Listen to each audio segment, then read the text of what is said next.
Hey everybody, today we're in Fernandina Beach, Florida, and we are at one of our most favorite places, Fort Clinch State Park.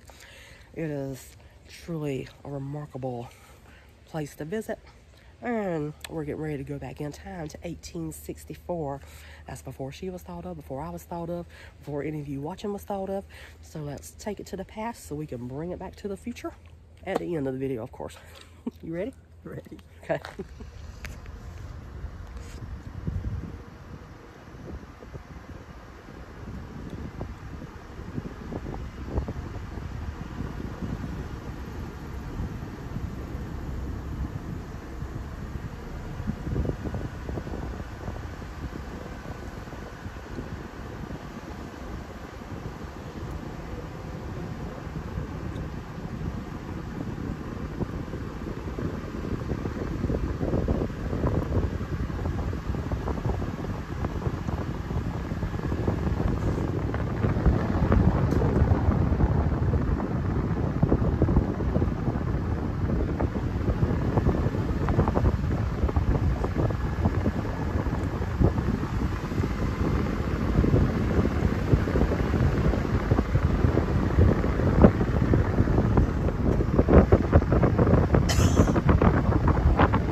So now we're at the Fort Clinch Visitor Center, and this is where you go in to pay so you can go tour the fort.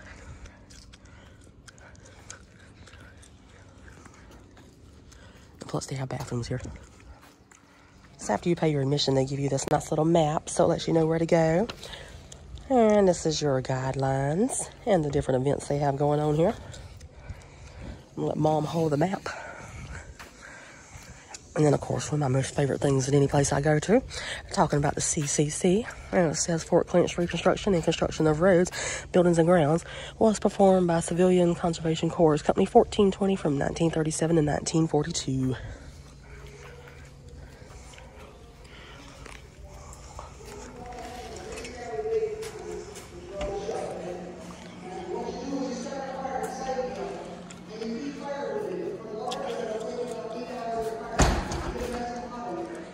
I guess this is who Fort Clinch is named after, since his last name is Clinch.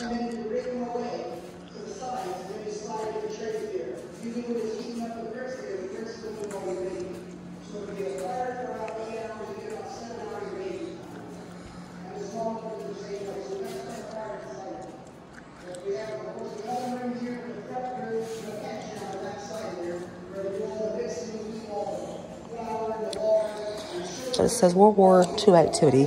Fort Clinch was occupied by the U.S. Coast Guard in joint operations with the Army and Navy. The Coast Guard was responsible for mounting a horse patrol, monitoring ship traffic, performing search and rescue boat patrols in the waterways, and maintaining navigational markers.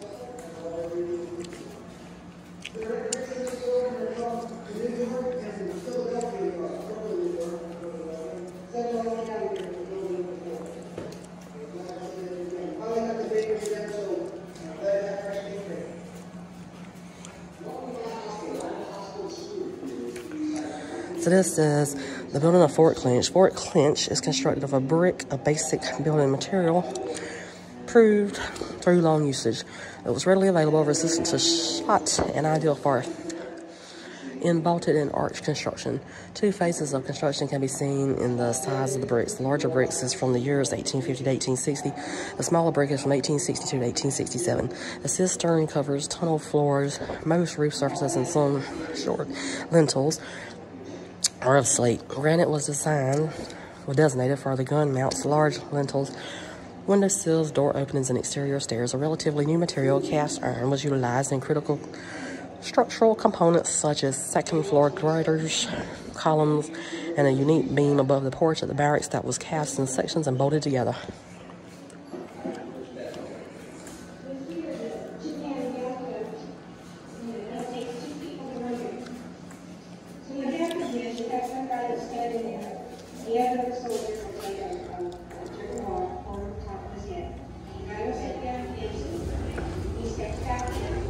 That shows what it looked like in 1898.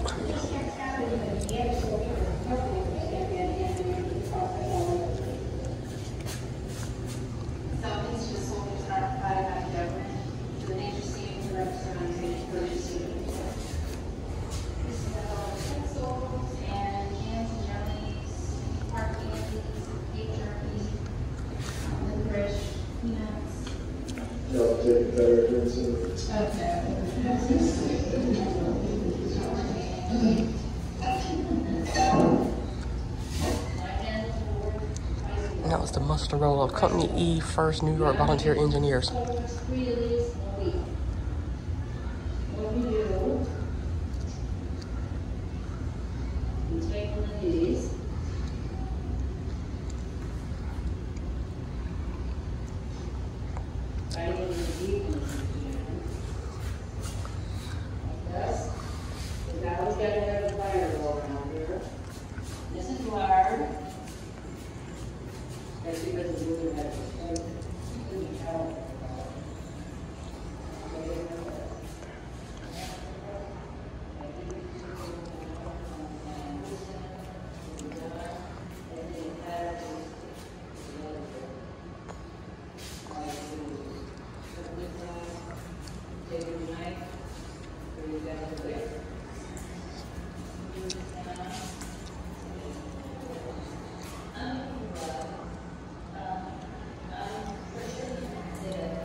So this says you're about to enter U.S. Sea Coast Fortification. The unit stationed here is the 1st New York Volunteer Engineers. The year is 1864. If you see a soldier going about his duties, don't be afraid to ask questions. He will tell you what he is doing and other details that will bring the history of Fort Clinch to life. So you ready? I think she's ready. She's already got shades on.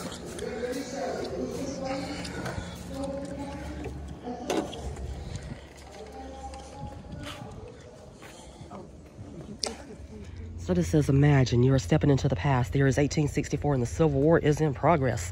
Ahead of you is a masonry fort under construction. Union soldiers are involved in the building of the fort. Ask them questions about the lives they lead stationed at Fort Clinch. Follow the path into 1864. So we shall take it to the past so we can take it to the future.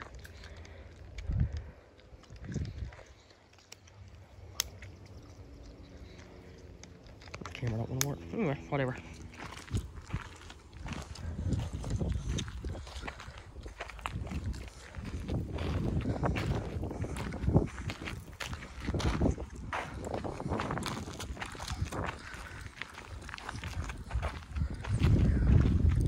So this right here shows that Fort Clinch is right here and Old Town is 1 mile in that direction. Which in present day will be the visitor center or maybe the beach. All right.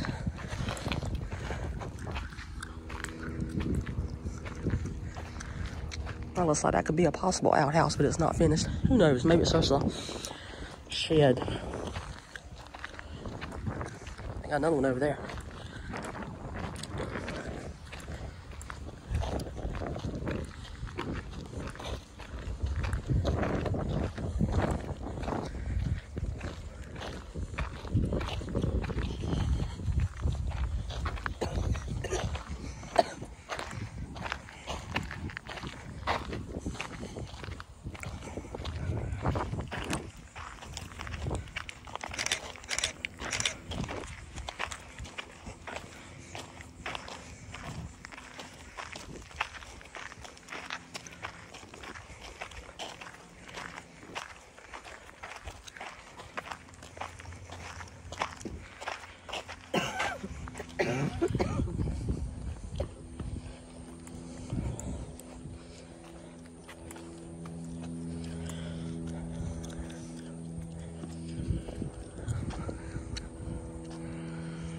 So beautiful.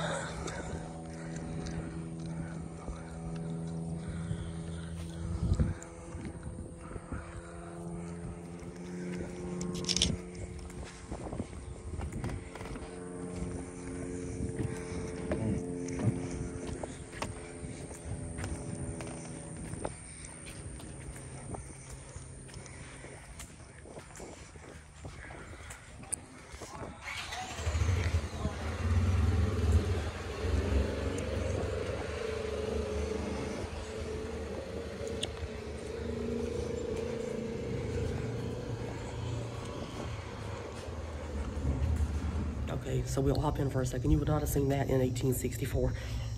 So that little cart he was just on, you wouldn't saw that in 1864. So that was present day 2022.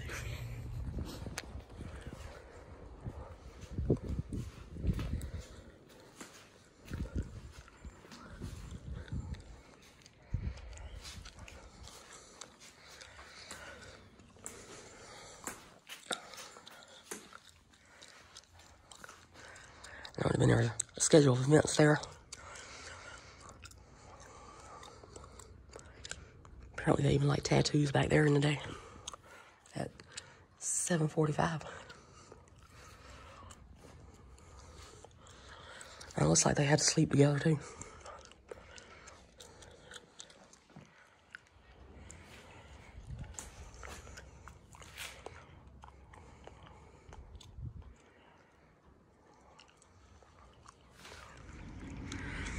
So this is probably my least favorite thing to do here. You have to walk up a slant to get up to the top of the fort.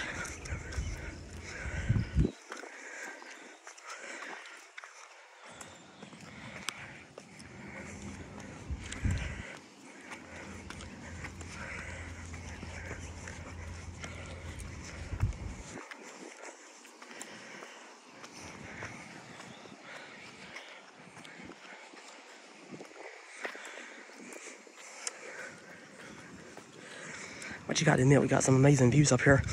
And the water is a little choppy today because Hurricane Ian is out there.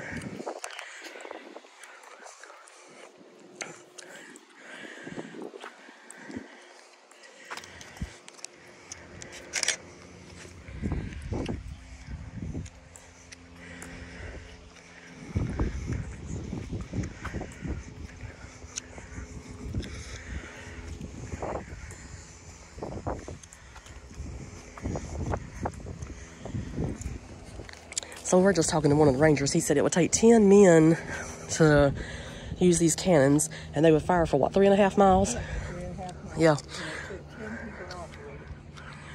So that was a pretty good range. Because you can see Georgia over there. So it would at least hit Georgia.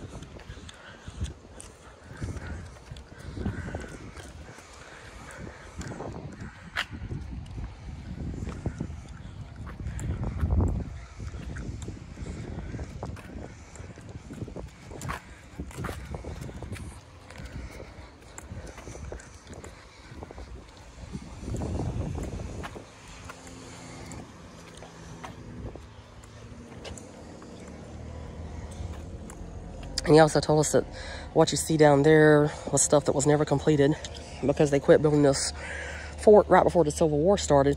So you would have had officers' quarters down there, and then also it was going to be, what, a 3-story bunkhouse for the enlisted people. But they were never finished.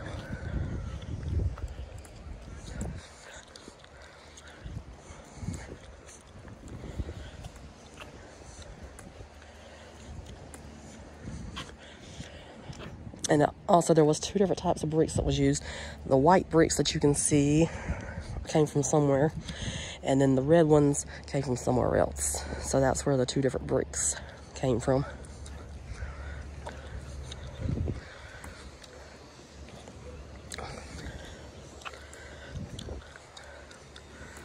Said it would be like it is in today's world. You know, it's the chain of command. I guess whichever one's the cheapest, that's the one you go for.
So this building right here in front of you, that would have the infirmary up there on the top floor. And then on the bottom floor, you would have like where they would go get their uniforms and the store and all that good stuff.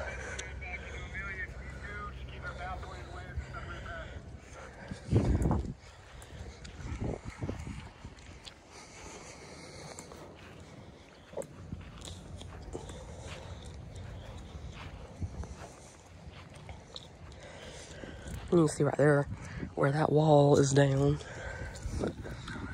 I guess it fell on its own over time. Or maybe it was never finished.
This is the same thing that Colonial Dorchester is made out of. Yep, got oyster shells. Yeah.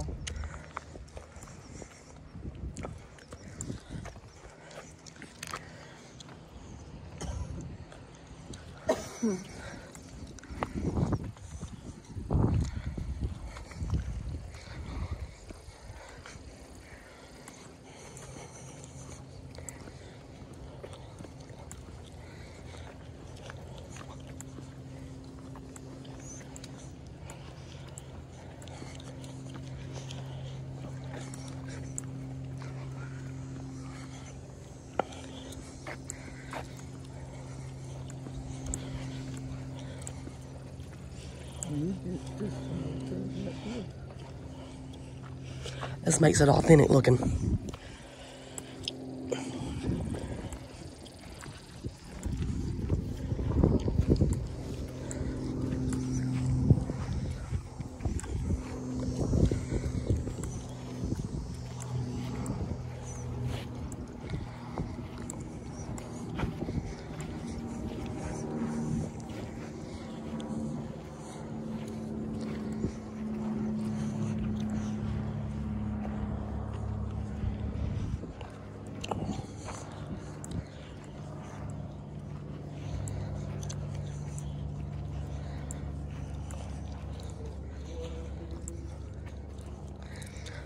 I think we'll go down here. Because if not, we'll have to go down those stairs over there. I don't want to go down those stairs. This is probably safer. I think these are safer though.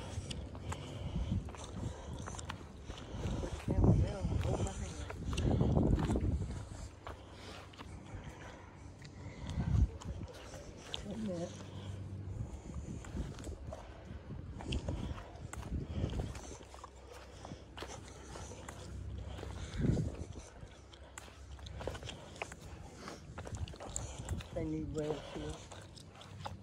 But if they have rails, it won't be authentic. Back to the day of 1864. Maybe those people didn't have all the rails. Well, they probably didn't live long enough to get arthritis.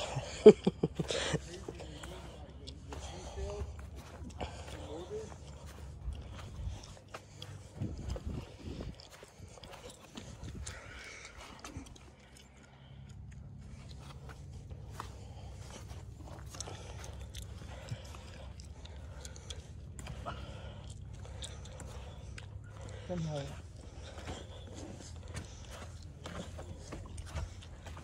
Oh, still. I'm right here.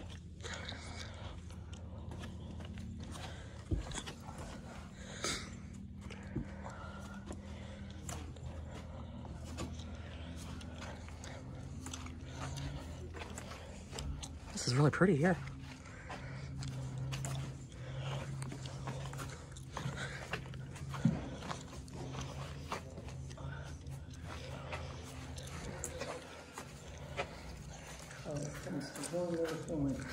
So if you look in these bricks over here, you can see names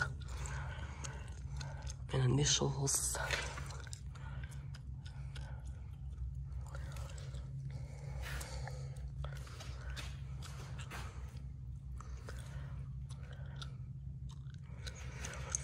I wonder if they were people that was here, or if that's just people that's put it there over the years.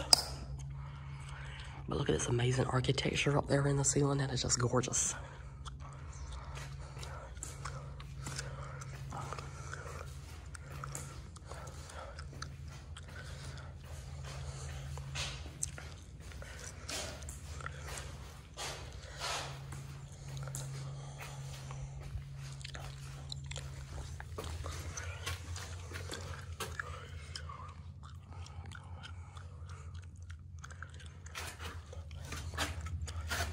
Got some names here too. I guess some of these have been put here over the years, because I'm pretty sure back in the day they wouldn't have done all that right there.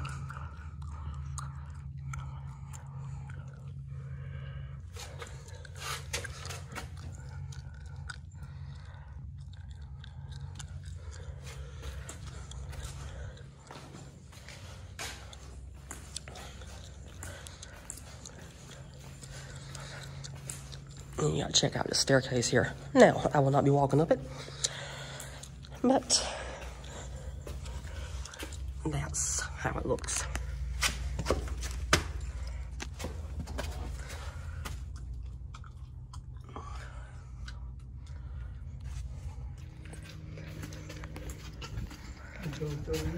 Yeah, we're going through another tunnel. And this is not the road to nowhere. At least you can see where you're going. Yeah, you can see where you're going in this one.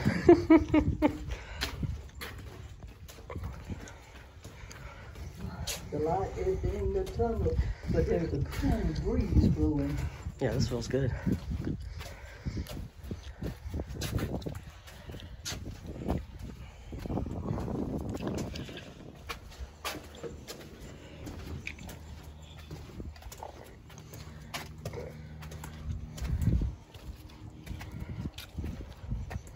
do this side and then go around. And That'd be fun. All right, let's do it.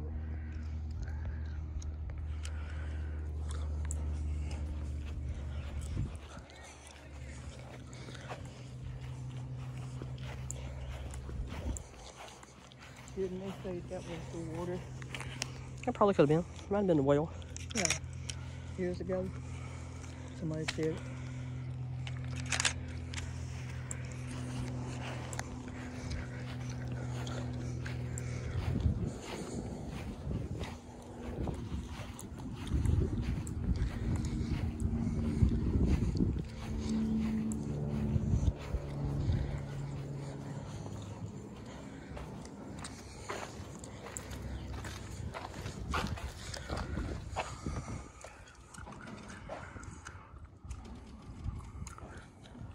That must be a blacksmith shop. That's what my guess is.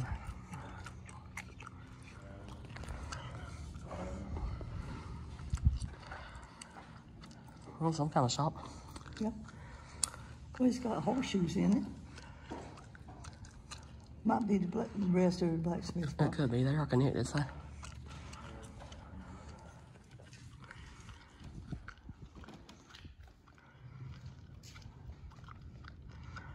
Well, there they have lots of flour and sugar.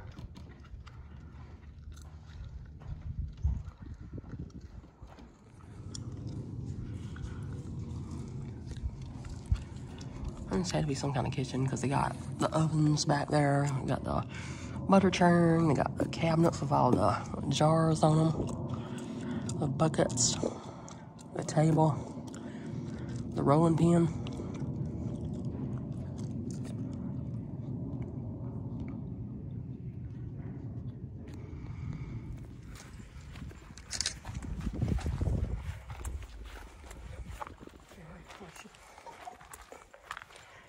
I'm not happy if you push, you can get up. Or let me get up first and I'll get you up.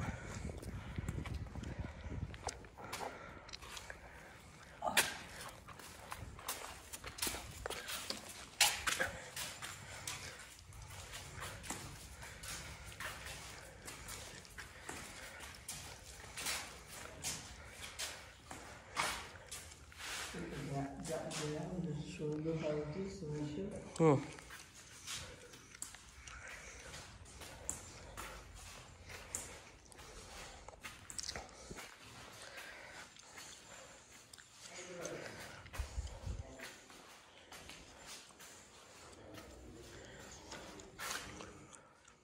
You know, their mattresses look like two pillows sewn together in a pouch.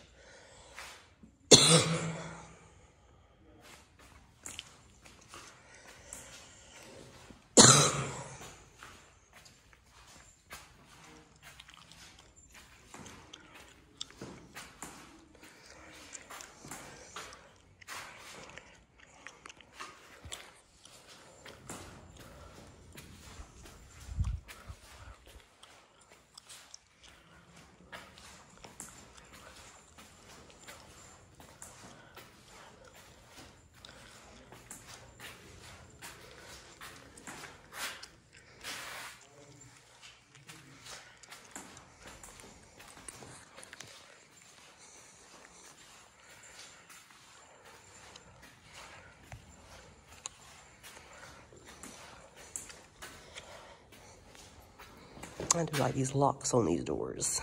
It's really old school, so it's very authentic looking.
It's right here. That tunnel, if you go straight down that tunnel, it'll take you to where the train. That's where That's where the main was. They had them scattered up around the fort, one behind the infirmary building, and then two over there. Interesting thing about the building, even back, the construction is for this title.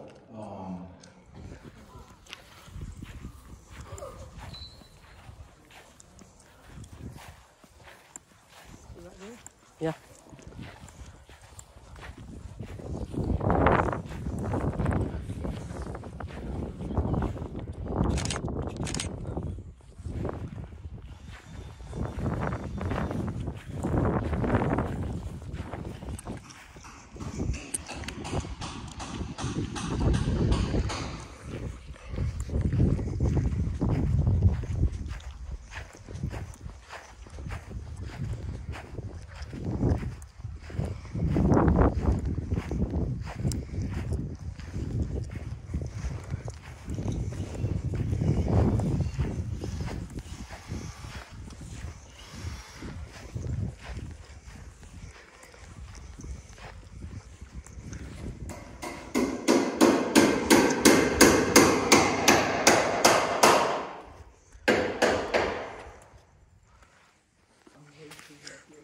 All right.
Ooh.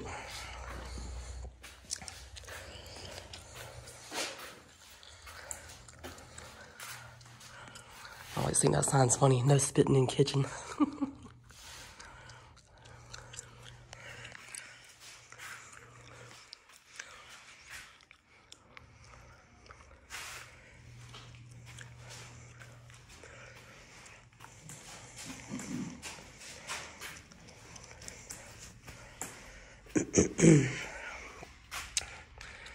Also have initials there. That one right there looks like it was embroidered or needle pointed in.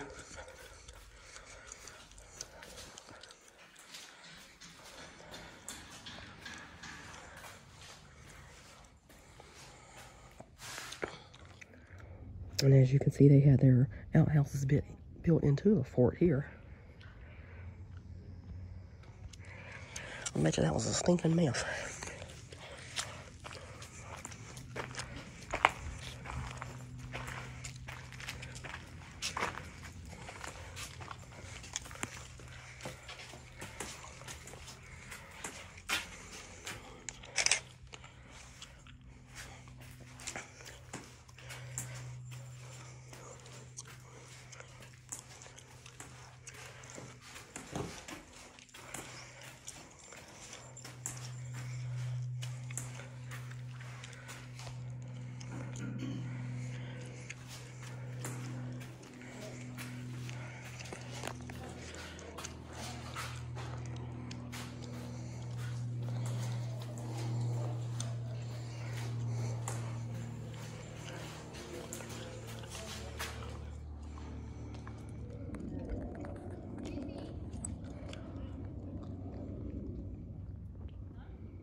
So this is where it looks like they had the cannonballs and some of the ammunition out.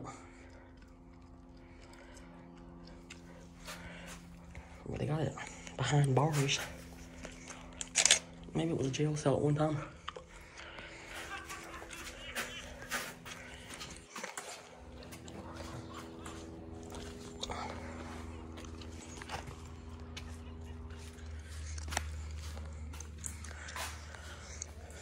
This one also says no spitting in the kitchen. And then a lot of names carved into the walls.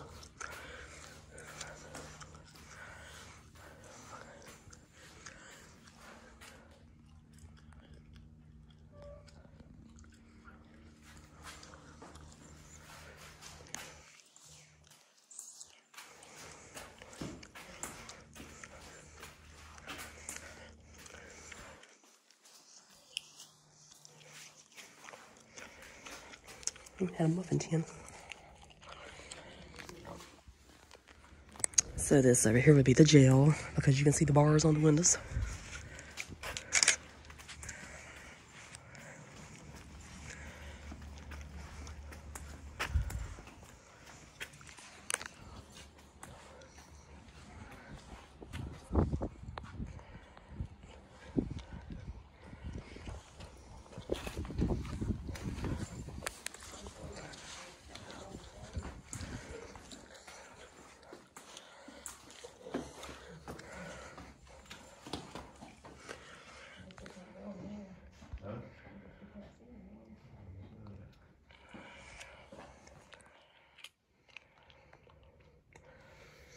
So I guess they would also put whichever one you were, maybe on the door, because they got thief, a drunkard, latrine duty. It's all on the floor down there.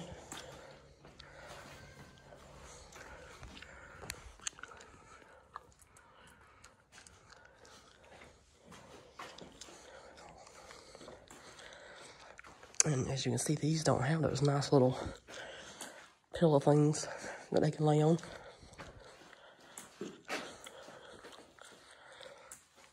And you got the balls and chains on the floor over here. And this one would have been your solitary confinement right here. So, you just imagine that would be that little door they would use. That would absolutely drive somebody insane, I do believe.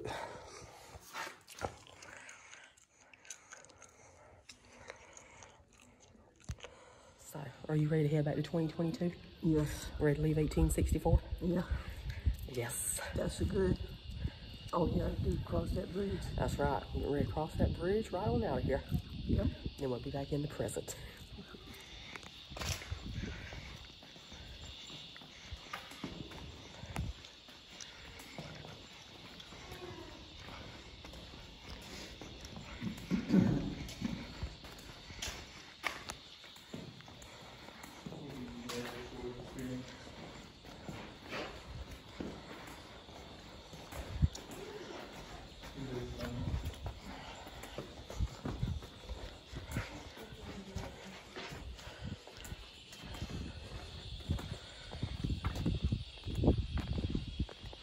So down there it says the American Society of Landscape Architects, 1999 and 1999.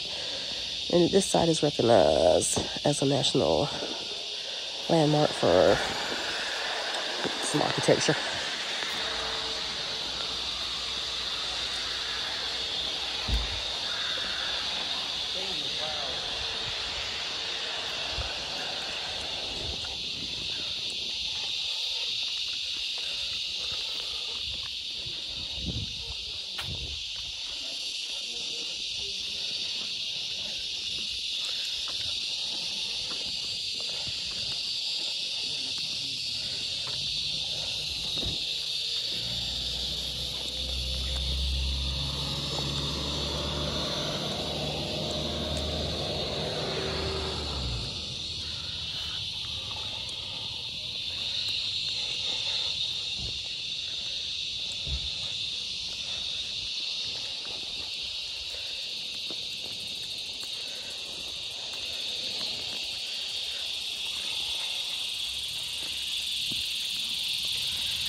So earlier in the video, I talked about the CCC 1420 that was here. And this lets you know that 9 of Florida's first state parks were developed by the hard work of the CCC. And Fort Clinch was one of them. And by 1941, 99 buildings had been constructed in 9 parks. And it says by 1942, all the CCC camps in Florida were closed because of World War II. And CCC Company 1420 lived and worked here between 1937 and 1942, established in Fort Clinch State Park. They constructed the museum, campground, and park roads. They also started the restoration of the historic Fort Clinch by removing more than 10,000 cubic yards of sand and debris from the fort. Imagine removing this much sand by shovel and wheelbarrows the way the CCC did.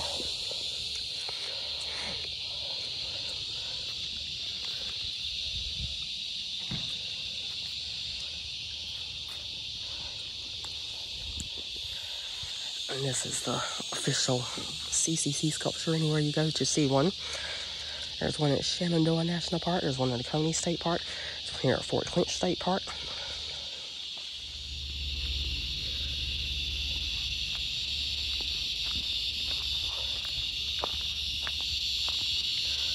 So this sign right here says that this was the Fort Clinch Military Road. You are standing in the general location of the Fort Clinch Military Road. This photo represents what a typical military road looked like during the Civil War. In 1847, with the start of the fort's construction, military engineers realized the necessity to create a road that would connect Fort Clinch to Old Fernandina. This road would serve as a vital lifeline for the movement of soldiers, supplies, and civilian workers involved in the construction of the fort. With the outbreak of the war in 1861, Confederate forces stationed in Old Fernandina seized control of the fort for the Southern cause by way of the military road. After 11 months of occupation, Southern forces evacuated Fort Clinch along the same route. Union forces regained control of the fort and would use this road throughout their military occupation from 1862 to 1865. The road was 8 feet wide, 4 feet high, and stretched for 1 mile. 2 parallel trenches were dug on either side of the road with dirt placed in the middle to create the road bed. Timbers were then laid across the bed to act as an additional reinforcement and were again covered with more dirt. Because of the road's resemblance to a popular fabric of the era, this construction method is known as corduroy road. The 2 trenches allow the road to drain off rainwater. For additional security, the Union armies stationed a picket post of 5 to 8 soldiers along the road. So, there you go. That's your Florida history for today.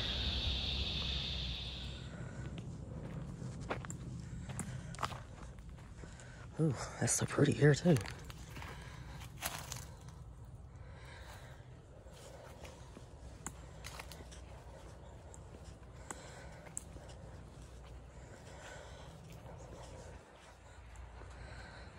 So this over here says Amelia Island beacons. Throughout the 1800s, beacon lights near Fort Clinch guided ships into the Cumberland Sound. The structures were continually moved and rebuilt to mark shifting sandbars in the channel. North and South Range beacons. The North Range beacons, consisting of a lighthouse and a front range tower, work together with the Amelia Island Lighthouse to provide navigation in the channel. Ships arriving from the south were guided by the South Range beacons, a stationary beacon beside the old house, and a mobile beacon on the beach. The only remains of the beacons are the brick pylons seen here. So, adaptable navigation. The ability to adapt to shifting sandbars was critical. Both front range towers were eventually placed on 100-foot tramways and could be adjusted as the channel shifted. So it says, do you know? Along the east coast of America, each lighthouse is painted with a different design to become day marks, helping sailors know where they are, even without a map.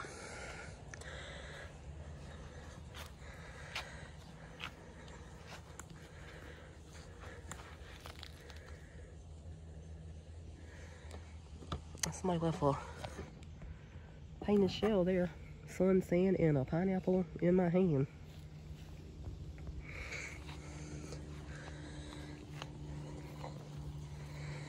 And this over here is Willow Pond Oil House. Built of brick to prevent widespread damage from fire or explosion. Oil houses like this one are often the only remaining sign that a beacon was nearby. Kerosene, the fuel of choice.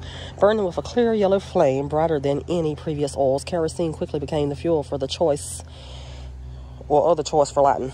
It was first distilled from coal in 1846 by Abraham Gesner, who trademarked the name kerosene based on the Greek word for wax oil in 1854.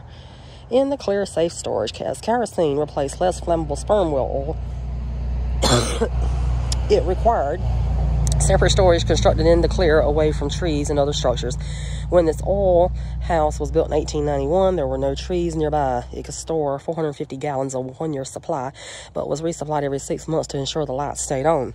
Did you know Gesner's coal-based kerosene was proprietary, but by 1859, generic kerosene was produced from crude oil, avoiding royalties. Gasoline was a byproduct of distillation and was discarded as waste.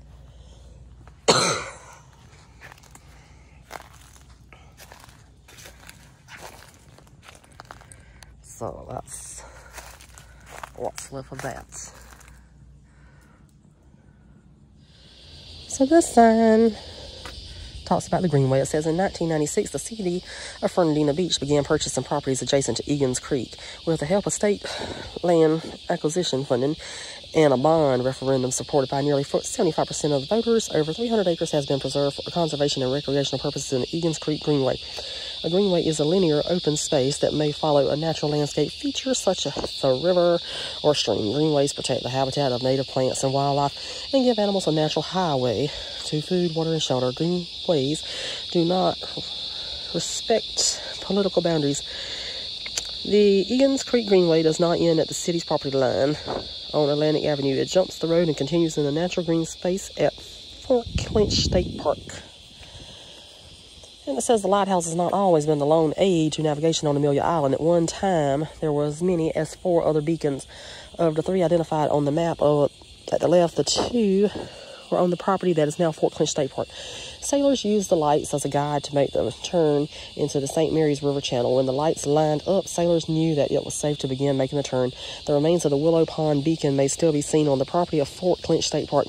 Take the main park road to the Willow Pond parking area, then cross the road where the shell of a brick oil house stands. So you've already seen that. I did that a while ago. South of the oil house are the supports which held the metal beacon tower. Little is known about these beacons. There is some information on the Amelia North Beacon. The beacon on the dunes was long lost long ago due to shifting sands. When it was operational, the channel shifted so often that the beacon was placed on a railroad track so it could be easily moved in the correct position.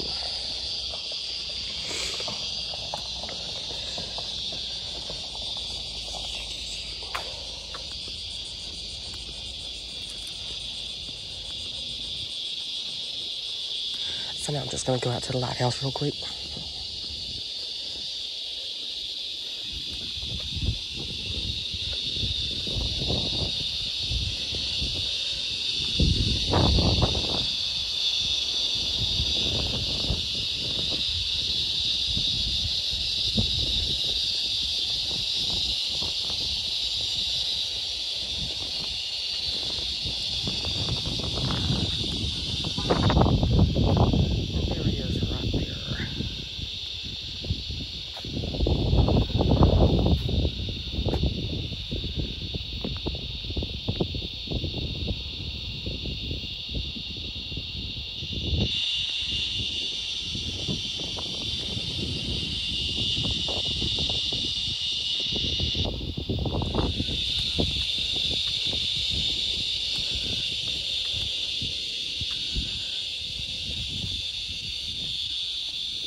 And this is the timeline for the Amelia Island Lighthouse.